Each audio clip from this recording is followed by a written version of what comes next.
Nobody at any point during this episode, during all the jazzercising and pipe fixing and beer drinking and whatever, nobody mentioned they were going to be dressed like mimes. Ladies and gentlemen, boys and girls, welcome or welcome back to SoapLore, the official gathering place for newbies, novices, and OG diehard fans of the golden age of primetime. I'm your host, Jet, viewing and reviewing one of the soapiest, suzziest, albeit uncomfortable storylines of 1980. So whether you're new to this or true to this, sit back and enjoy. Tell the kids it's time to play outside or out of sight. Tell Bae no questions, suggestions, or concerns for the next 25 to 35 minutes. Everyone else in earshot, cool, quiet, or kicked out. Those are your only options. Choose wisely. We are watching our stories. Ladies and gentlemen, boys and girls, this is SoapLore.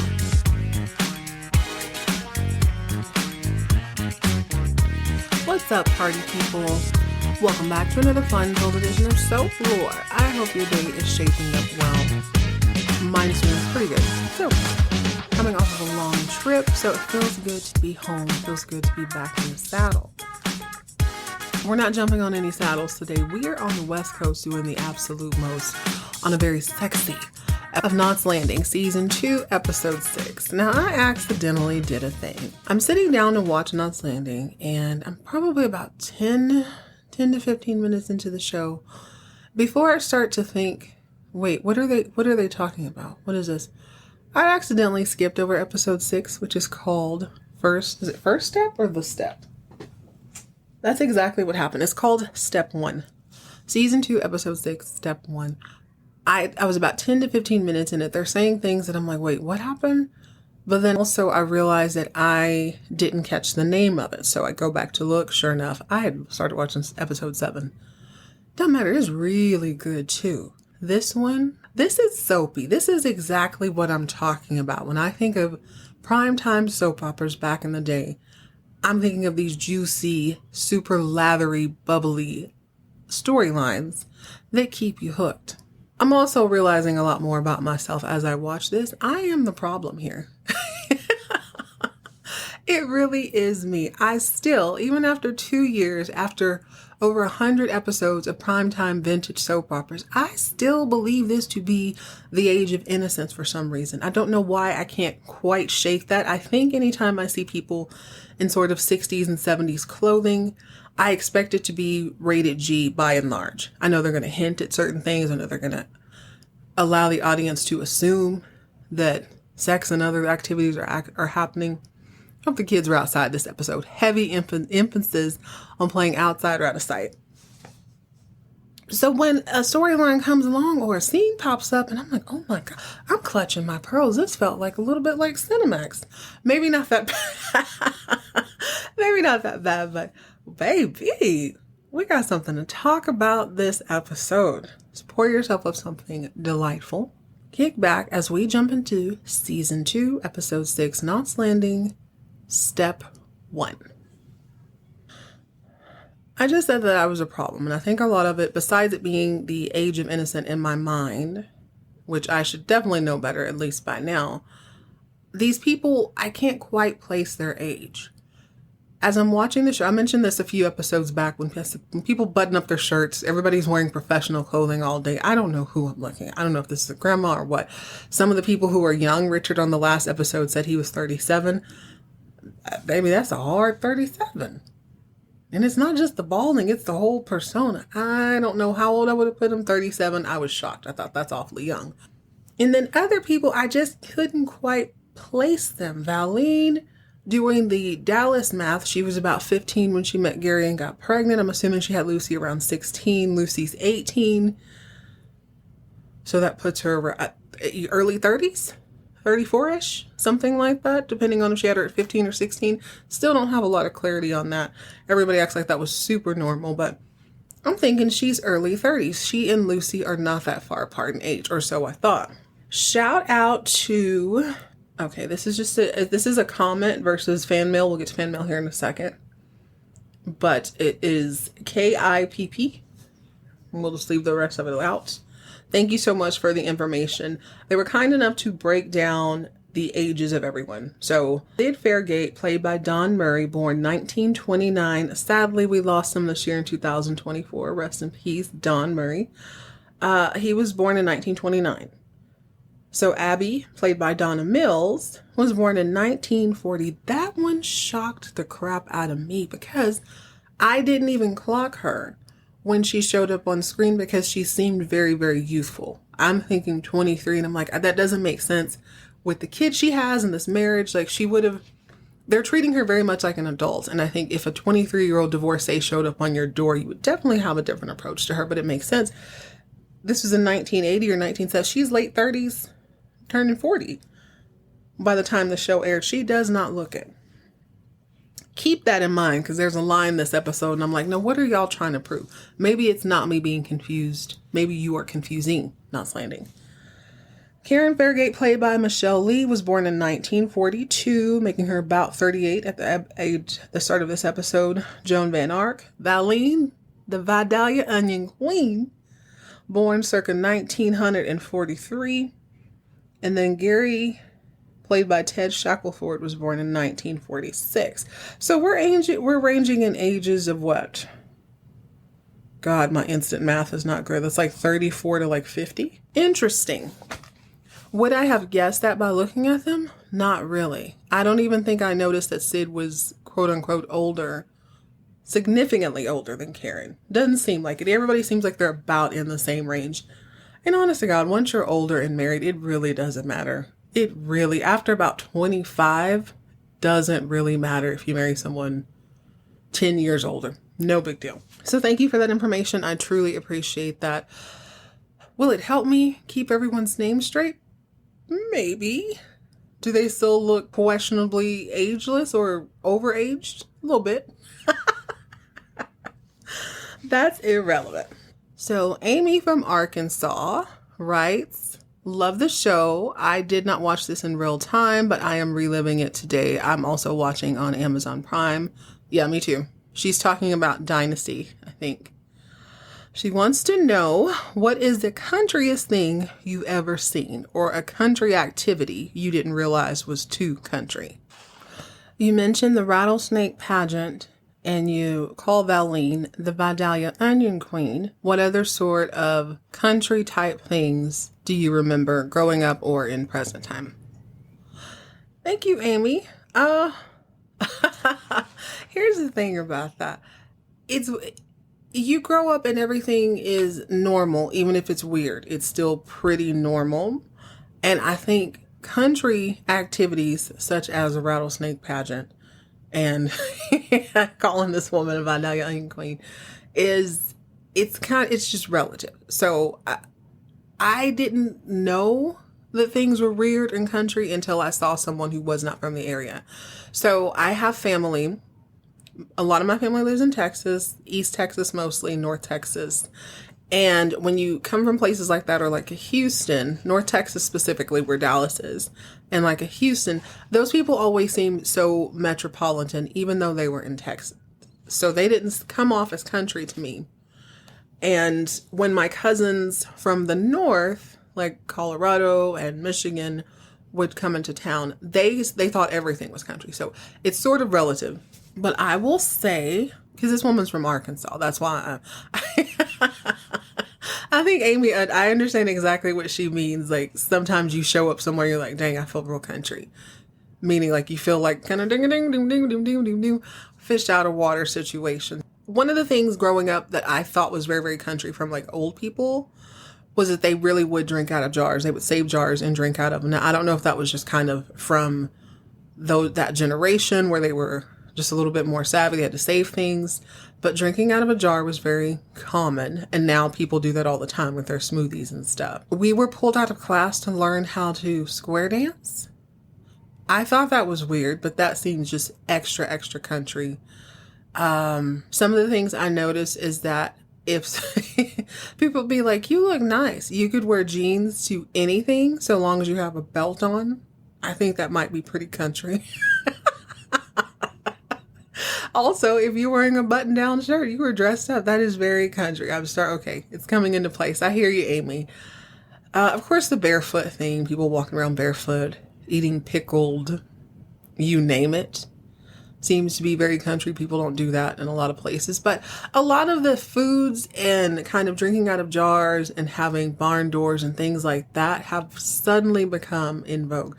It's very chic in a lot of places to decorate your house like that. When I'm thinking like, this looks like my great grandmother's back porch. Oh, speaking of back porches, having an extra refrigerator on your back porch. Most people have it in their garage now. I think people might do that all over the country.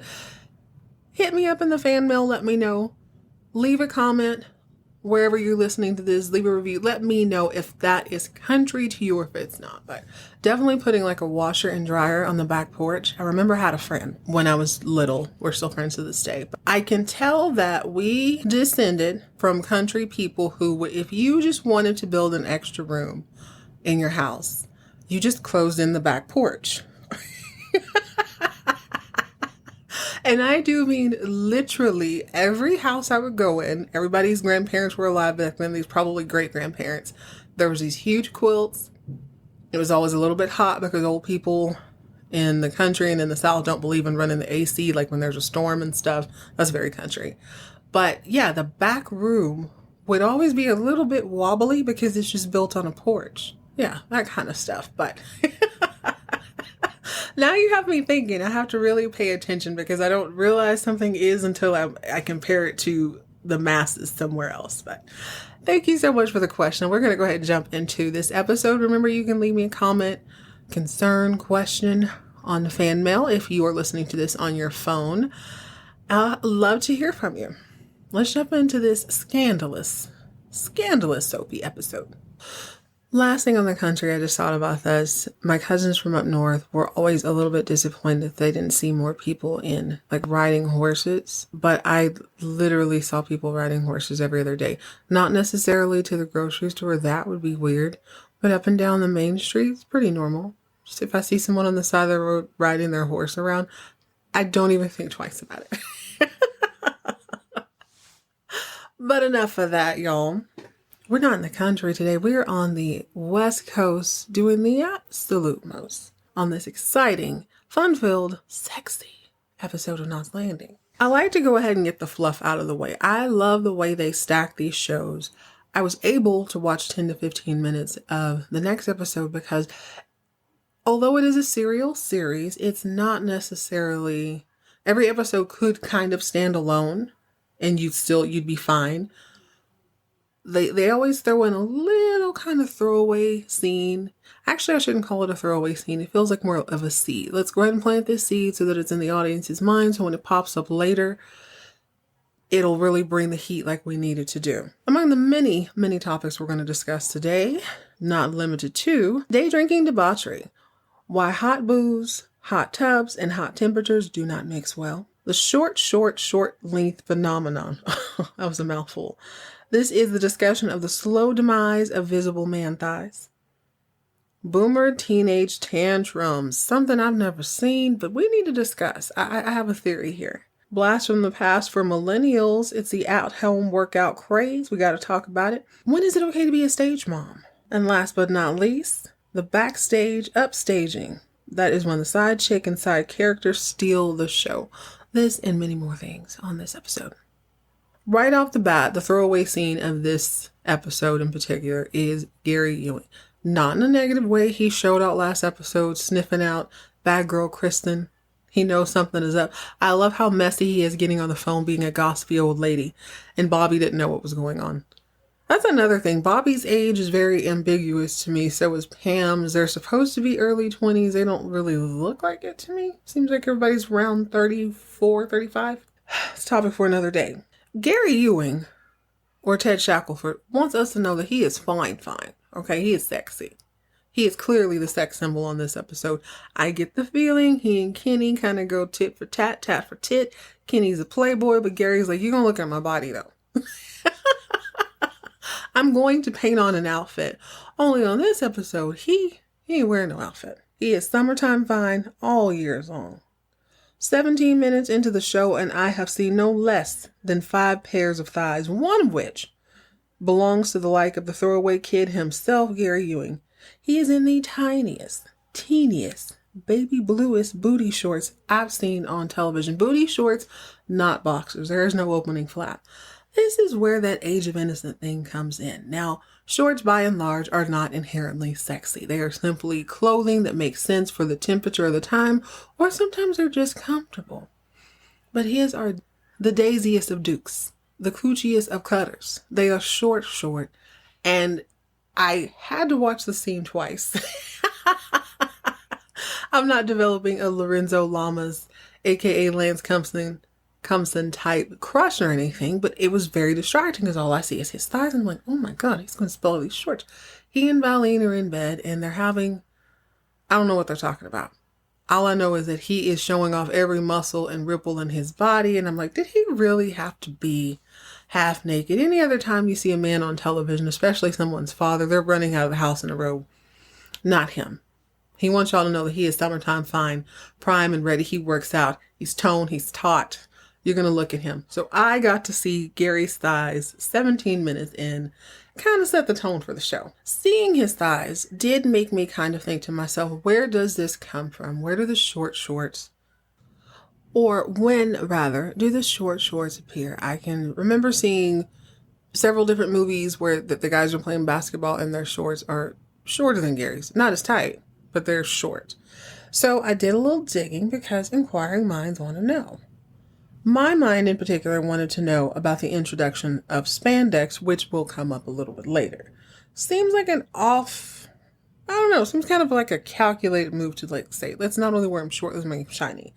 So I went back, and the history of men's shorts, according to me, is in the 50s, they were sort of mid-thigh, slightly above the knees.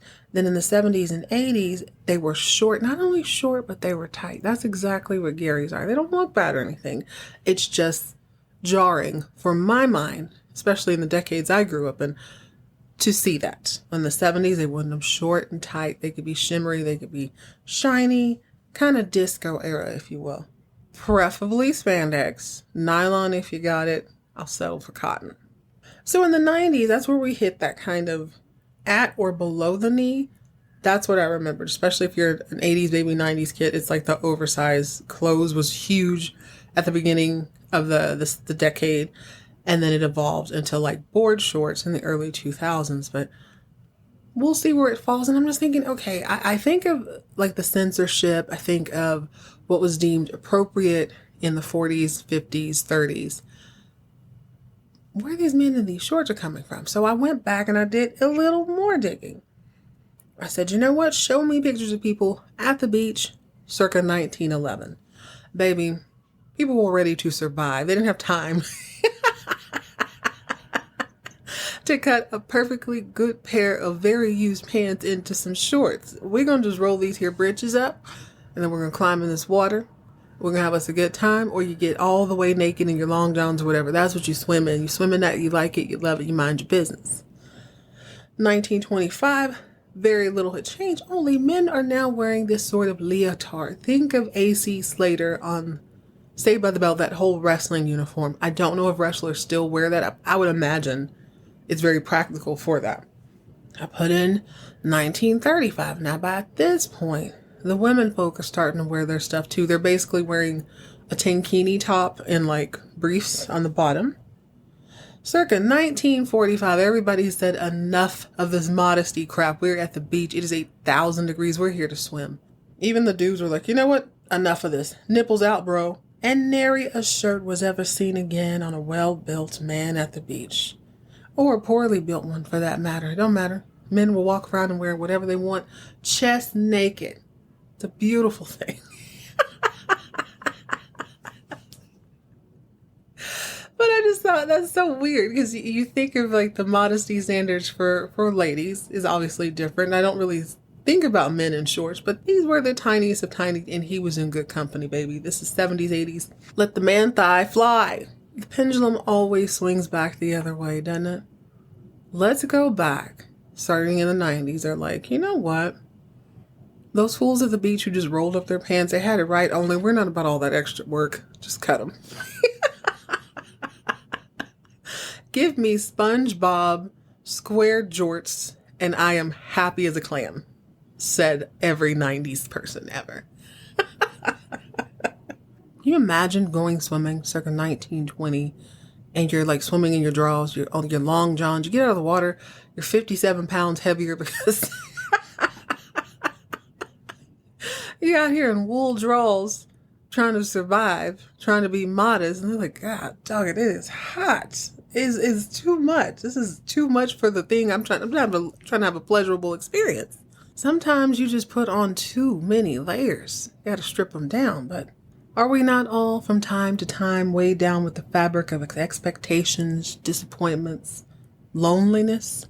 Such is a case on this episode. This is a minor class in touching base with yourself, understanding your flaws, and moving through them. The show opens up at Abby's house. They are doing this indoor workout, they being Karen, Abby, and Val. In a move I've never seen before in my life. These women are in full leotard. You know, they have on the whole BaBy workout outfit.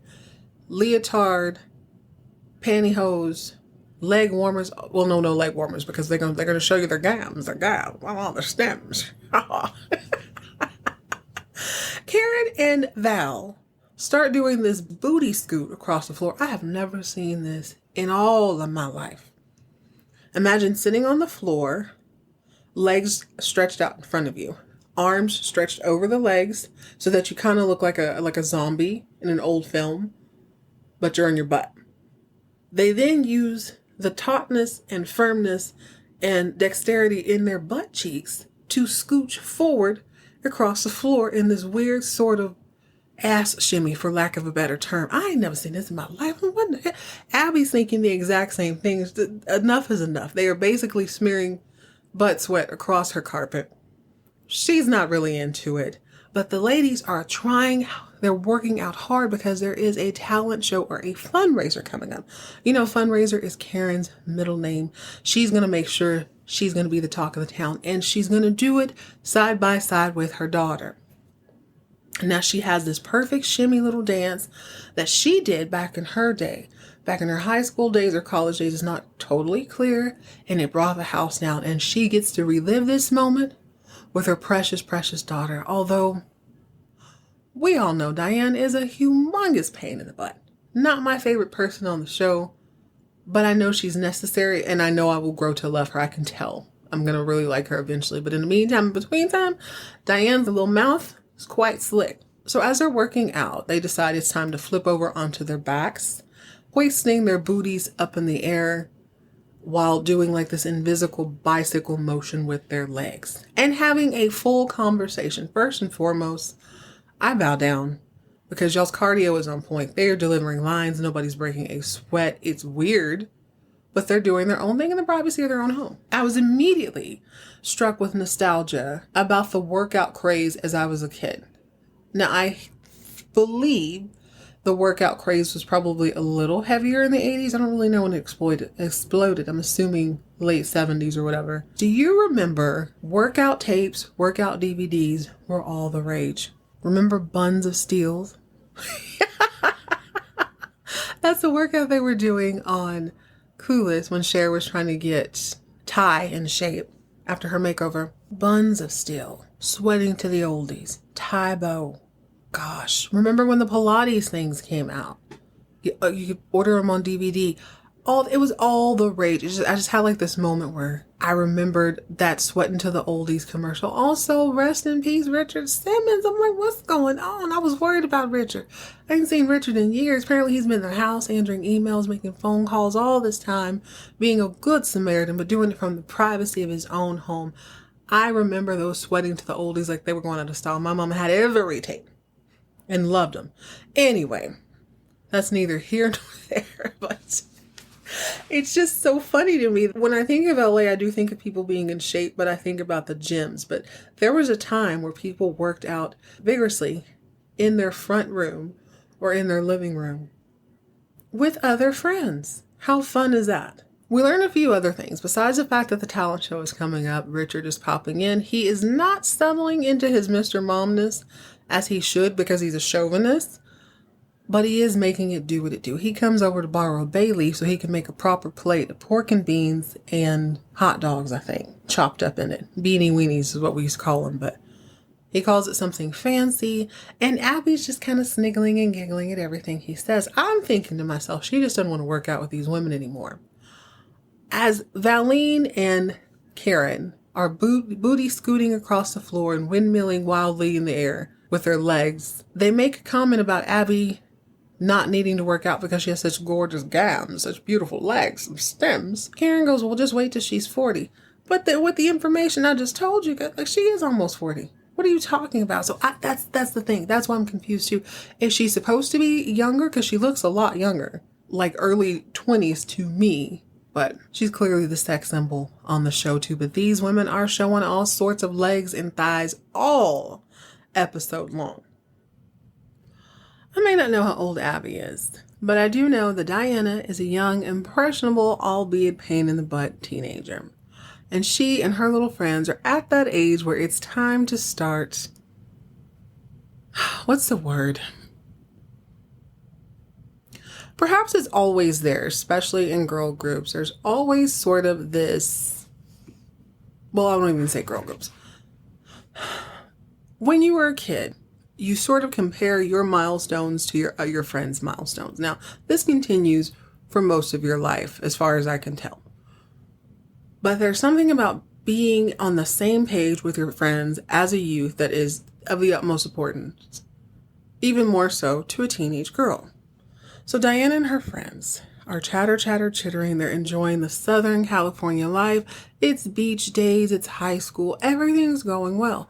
Diana's even dating a boy in the band, not the one who dressed up like Kiss. It's a totally different kid. That was the main singer.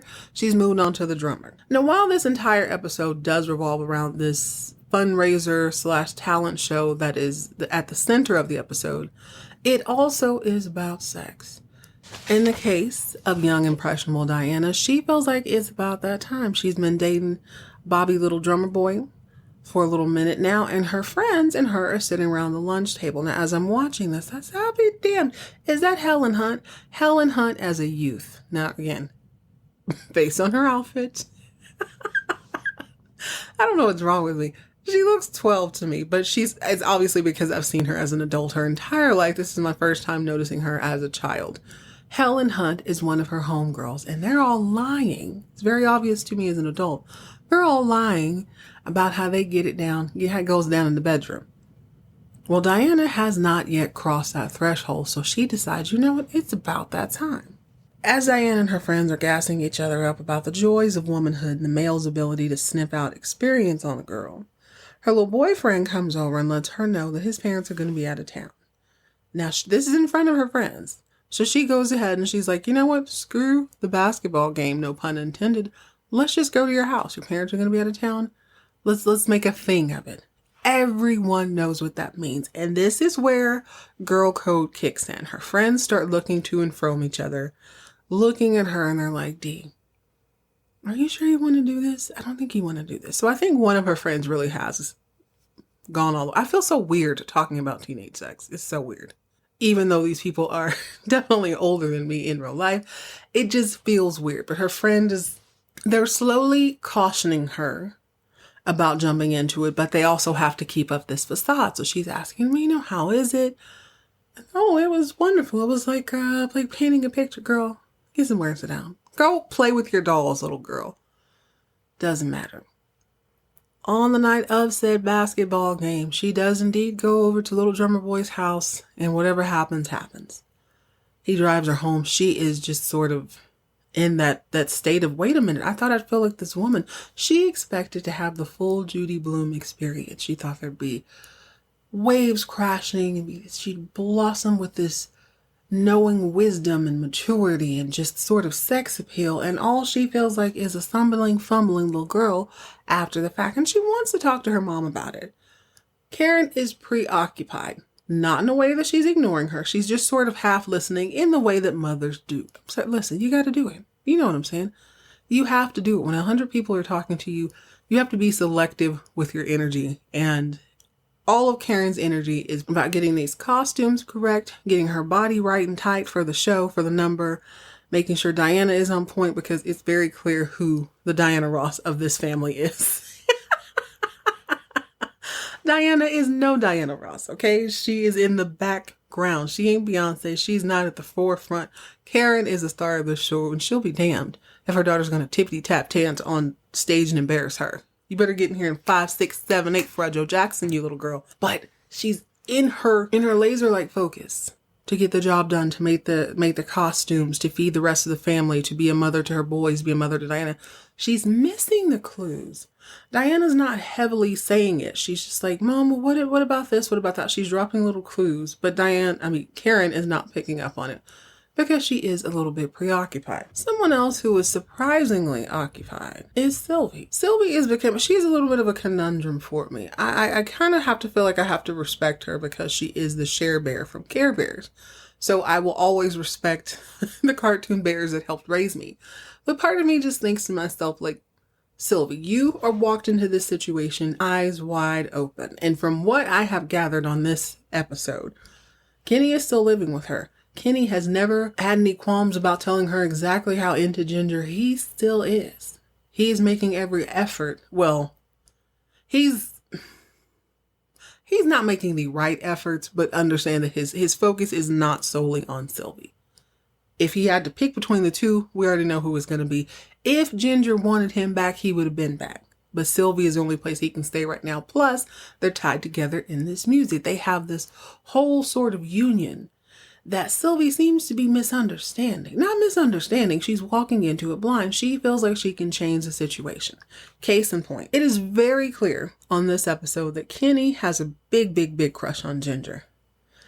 Whenever Sylvie sees Kenny on the phone, or maybe he has to go over to Ginger's house or something, Sylvie will quite literally sing her way into the situation. So he's on the phone. There's nothing she won't do to interrupt the two of them, at least until that cartoon money starts rolling in.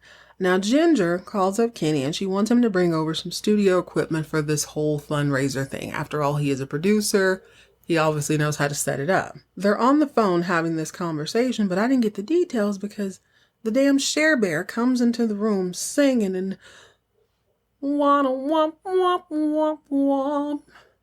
I'm a woman in love. She's doing the most. She didn't know she wants to be on Broadway or wherever. And I'm like, Sylvie, shut that. I can't even hear this. I couldn't hear the conversation because Sylvie comes singing into the bedroom from the bathroom, all in Kenny's ear.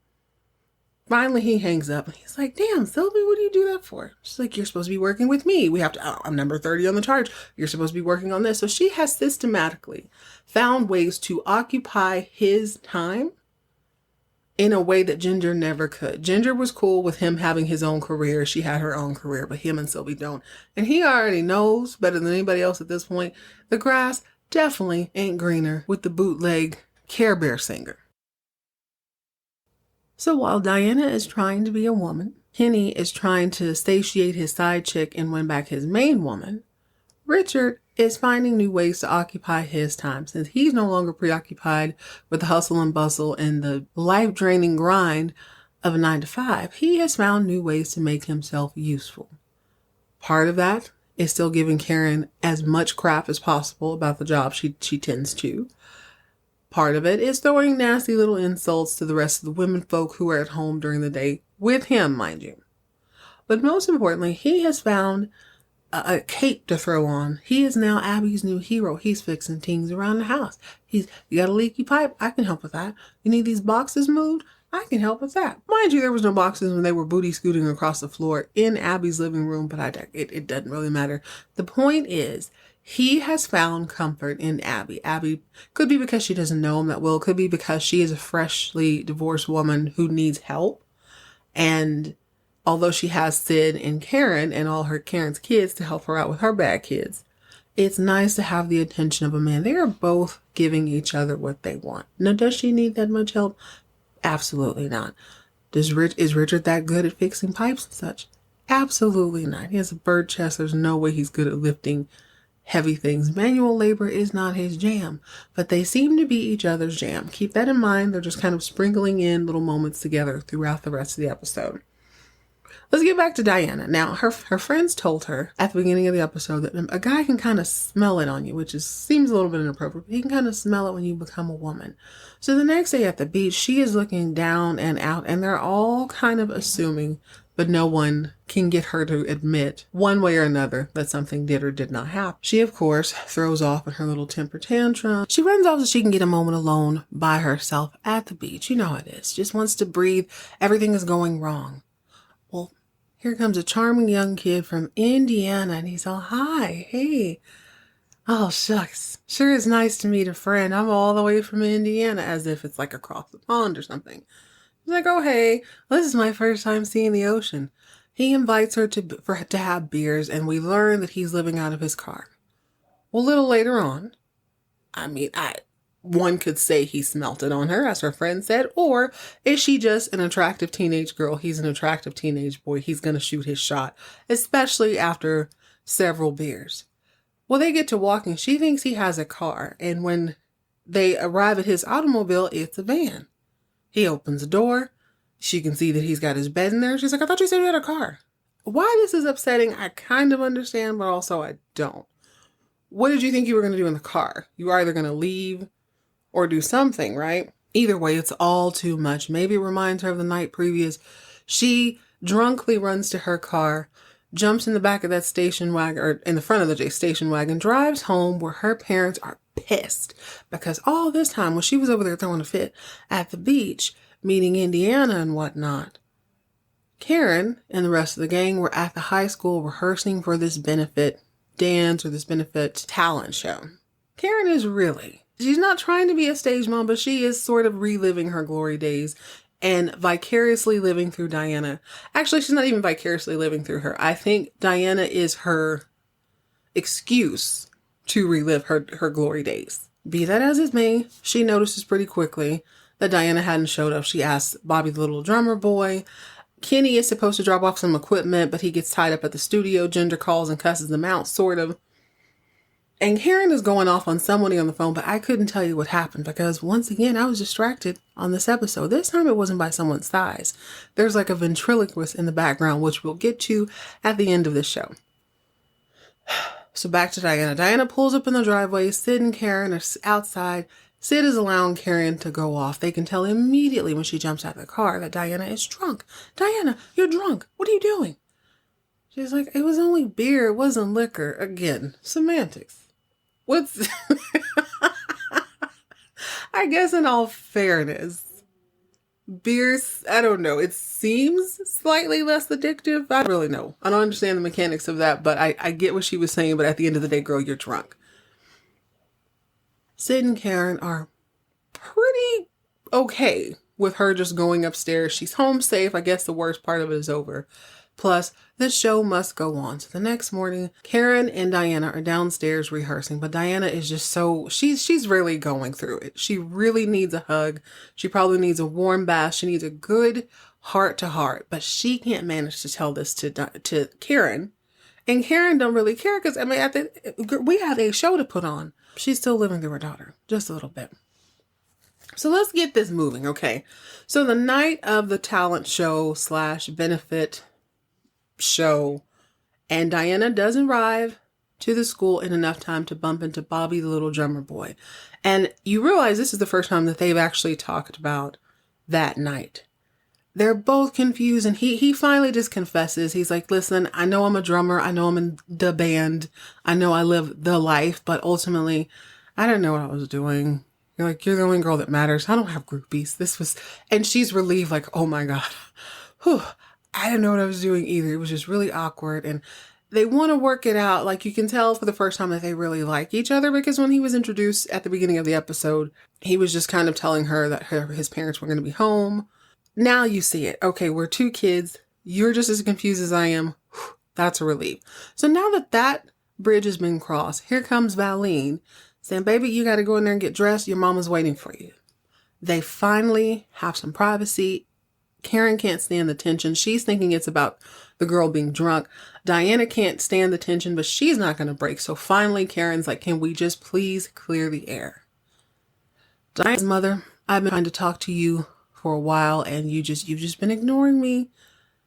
I don't feel important to you. I needed to talk to you. Karen's like, you know what? I'm always pulled in 115 directions, baby. You are important enough to me. Pull me aside. The confession about the whole sex thing comes up. At first, Karen didn't want to hear it. Then she realizes, oh my God, I sound exactly like my mom. She backtracks and she explains to Diana, baby, you weren't ready. I know it seems like the right thing to do to be neck and neck with your friends at all times. You all want to do the same thing, but your timing is not going to be their timing. And you need to get used to things being in your time versus quote unquote, the right time. I love that. It was a nice little after school moment. They're smiling at one another. Everything is really good. On the other side of this, you have the whole Kenny and Ginger angle. She was upset that he didn't bring the equipment, but she's not really letting it bog down. Mind you, last episode, she served him the divorce papers. So this is just another tally on her mark of the right thing. Like, she knows she's making the right decision because he can't be trusted. Well, this is killing Kenny. So the next day, or the same night of the benefit, he shows up just enough time to deliver the equipment, and he's sort of the hero. Ginger is relieved, like, oh my God, Kenny, thank you so much. But guess who comes slinking in? Singing ass Sylvie. And I said, my God, girl, do you not have anything else to do? Shameless, this woman. She comes slinking in. She's going to make dang sure that they don't have anything more than a couple of words than 10.2 seconds of private time because she wants to be in there. She wants to remind him of why he left. Only what she's doing is really pushing him away. But who wants him at this point, right? So the show continues. Diana and her mother have made up. They're thick as thieves. They're going to go out here and kill it with her mother's rendition of a dance she did back in the day. Now, I forgot to mention this part when I was saying she was throwing a fit. The morning where we're practicing after Diana came home drunk, Diana flips out on her mom. She throws a boomer tantrum. And she says, God, you think this dance is so cool? What did you do it during the Depression? And I had the nerve to get offended. Like, how dare she? And I remembered, she's older than me. But the point is, your mama dances better than you. And we finally get to see this. I was thinking about this the whole show. In the back of my mind, I was like, I bet Karen's going to kill it. She is way too type A to be a background type dancer. So lights are up. The music starts and they're singing a rendition to Put on a Happy Face. Put on a happy face. Y'all, nobody at any point during this episode, during all the jazzercising and pipe fixing and beer drinking and whatever, nobody mentioned they were going to be dressed like mimes. Scared the hell out of me. They turn around, face painted like mimes, and they're, oh my God, it was incredibly disturbing, incredibly creeping. I'm not afraid of clowns, but give a girl a warning, okay? Give me a little bit of a heads up. Now, although that was the last scene, it wasn't the best scene. Brace yourself. Remember how I told you that Richard is busying himself with tasks for Abby, specifically and exclusively for Abby. Fixing this, tending to her garden, blah, blah, blah. Well, they are thick as thieves. They're giggling throughout the entire episode. So much so that one morning, when Richard is completely done doing all of his household chores, he heads on over to Abby's to take a dip in the pool. Now, she and the kids are swimming, and they're flirting the entire time. Abby's kids start asking adult questions like, hey, Rich, shouldn't you be at work? Richard, where are your children? Where's Jason? Don't you have a kid? Shouldn't you be with him? He blows them off. He makes little smart aleck remarks to the children about what he wants to do during the day, blah, blah, blah. He and Abby are still cozying up. At this point, I'm still thinking this is pretty much innocent. He's just bored. He has nothing else to do all day. Well, mistakes on me. That family pool party very quickly turned into a very private hot tub party. Now, here's the thing. This is the part that behooves me. Not the fact that the children were invited. Not the fact that Richard is wasting away the day when he needs to be at home cooking a pot roast or something, because Karen, there I go again, because Laura cooks him beef Wellington lamb chops, the whole nine, when she was a stay-at-home mother. Now that he's a stay-at-home mother, best he can do is beanie weenies. That's not the part that behooves me. It's the fact that these two grown, consenting adults are in a hot tub at high noon. Isn't that a recipe for a stroke? So they're sitting in the hot tub, high noon, it's hot as hell, they're already sweating, and they're drinking cheap champagne out of cheap plastic champagne flutes. Abby begins to make all these innuendos, and I'm thinking to myself, this seems a little bit intense. Despite the fact that it's day on the show, I remembered this aired during prime time. I'm like, okay, cool, okay. Let's see where this goes. Y'all, it ends with him pouring champagne down her back and lapping it off. It felt very Cinemaxy. Every 90s kid knows exactly what happened on Cinemax. You're not supposed to watch it. Maybe it happened, maybe it didn't. But it got extra greasy. And I'm thinking, oh my God. Abby and Richard? It shocks me because Kenny is kind of painted as a playboy. It's no secret that Kenny is bouncing around from woman to woman. Richard is the only person who's had two secret affairs on the show. Gary seems to be the sex symbol. Sid seems to be the good guy. It surprises me that Richard is able to pull women. I really don't see it. He's got a very abrasive personality. He's funny, but he's not the funny that you want to hang out with. But for whatever reason, Abby is quite satisfied with sleeping with this man who lives right next door to her in broad daylight. That's the biggest part, in a hot tub. Making a human soup. It's really disgusting. The worst part, though, is that evening when they finally go to this benefit talent show while they're watching the creepy pantomime on stage or the tap dancing routine from Karen and Diane. In comes Laura. She's had a hard day of work. She's still kind of got her mind on her money on her mind. Her and Gary are very similar now that I think about it. They're both hyper fixated on expanding their careers and making money, but why wouldn't they be? They both kind of have something to prove. Gary more so than her, but I guess when you're married to someone like Richard, you need to be the very best just in case, because he's throwing shots all day at her, no matter what she does. Laura comes in a little bit late because she's been at work. Or Richard is already sitting there. Karen comes in, she sits down. Abby comes in a little bit after her and she sits on the opposite side of Richard. Laura casually asks Richard, well, what did you do all day? He and Abby turn and stare at each other and give each other a knowing look. And he goes, oh, just a little rewiring. It's the nerve for me, because let's be honest, Richard he's Gargamel. He's Gargamel. But he's pulling these baddies left and right. I hope this ends in divorce. Just because at this point, I love to hate him. I understand that he's going through some things, but this is taking the cake. I suppose isolation, a little bit of disappointment will make you do crazy things, although I think he would have done it regardless.